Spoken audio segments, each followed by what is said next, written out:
Bonjour, bonjour. Allez, je profite de ma petite balade là dans les bois, avec comme fond le chant des oiseaux. Je sais pas si on les entend bien. Voilà, pour vous faire la prochaine vidéo de ma vie divine, la numéro, je sais plus, 14 ou 15, je ne sais pas. Je vais pas regarder, là je suis dans les bois. Et donc là, c'était pour vous parler d'une des choses... je regarde par où je vais passer. Est-ce que je vais par là ou par là? Allez, nous continuons. C'était la croisée des chevaux, c'est quelque chose. Il faut faire des choix. Pour vous parler de quelque chose, d'un des enseignements en fait, et puis un enseignement un peu forcé en réalité, du coup, mais tant mieux. Avant les archanges, c'était Nathanaël qui m'a fait ça, et ça a commencé un an avant que les archanges arrivent dans ma vie, donc en 2014, après mon premier degré de Reiki, et à ce moment-là, j'étais mariée. Je sais pas si je m'en vais dans le bon sens là, non je crois pas, je fais demi-tour. Parce qu'il y a quand même des tiques en cette saison, j'ai pas envie d'en ramener. C'est pas vraiment les genres de bêtes. Tiens, je me demande s'il n'y en avait pas une là, qui me passionne. Et voilà, exactement, c'était ça. Ouais. Et attendez, je vérifie qu'il n'y en ait pas d'autres. Bon. Et c'est un des enseignements de Nathanaël où j'ai remarqué que quand je parlais, alors au début je comprenais pas, et je parlais de ce que je vivais, et là pour le coup ça me plaisait, c'était vraiment ce que j'aimais, mais là j'en parlais à mon ex-mari, donc qui était mon mari à ce moment-là, qui est quelqu'un tout à fait charmant, et voilà, mais bon, c'était pas mon chemin, quoi, c'était pas le chemin que je devais suivre avec lui. Et pour le coup, même s'il était ouvert lui à ce que je faisais, et il m'écoutait, apparemment je devais pas parler de ça avec lui. Et en fait, voilà, ça me fait comme là, j'étais essoufflée et je pouvais pas continuer en fait. Plus j'essayais de parler, plus je m'essoufflais, comme si j'étais je venais de faire une grande rando dans la montagne, ou d'escalader la montagne et de monter en altitude. Et du coup, j'ai arrêté, j'avais pas le choix.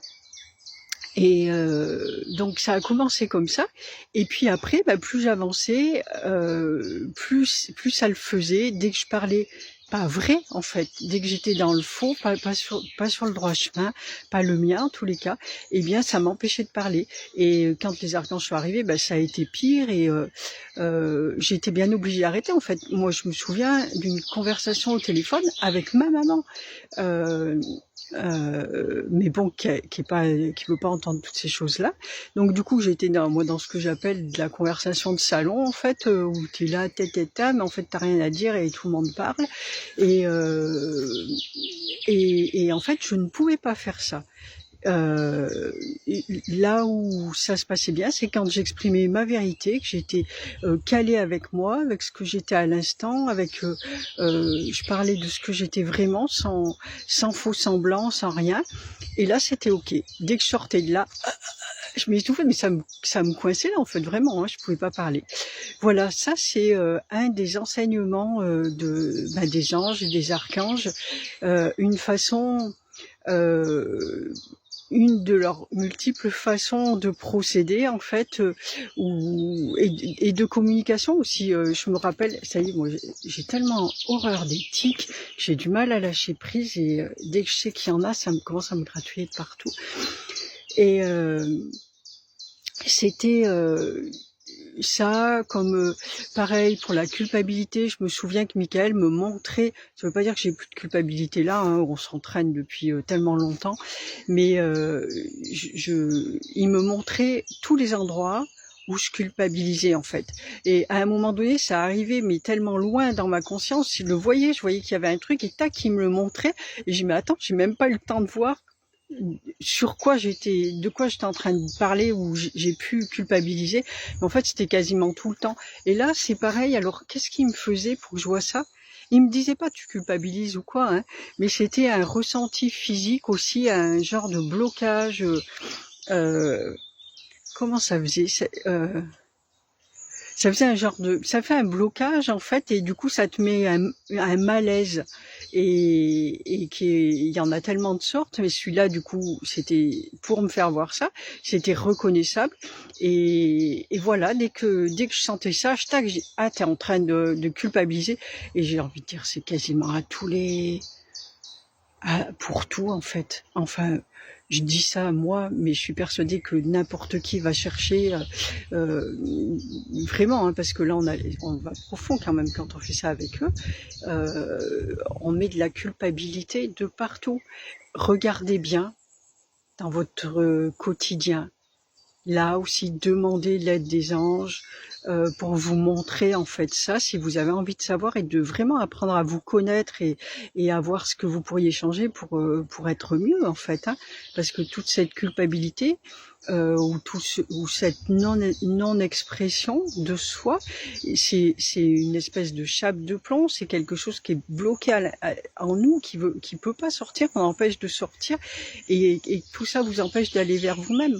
Donc, et de toute façon, ça y est, hein, qu'on s'en rende compte ou pas, ça y est. Hein. Y a ne serait-ce que le poids, bon, la culpabilité, je crois qu'elle vient pas mal de tout ce qui est religieux, en tout cas catholique, ou encore une fois, j'y connais pas plein de trucs, mais le peu que je vois et que j'ai écouté des gens parler, c'est souvent ça, et qui maintiennent les gens dans la culpabilité d'être ce qu'ils sont.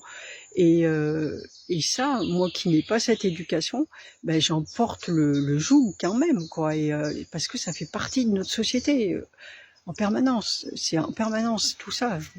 Qu'à voir les jours fériés, hein, c'est quasiment tout, ou peut-être tout à caractère religieux à la base. Hein. Alors, il y a plein de gens qui veulent pas entendre parler de religion, mais quand on leur parle le jour férié, ils sont contents, ils vont pas chercher d'où ça vient.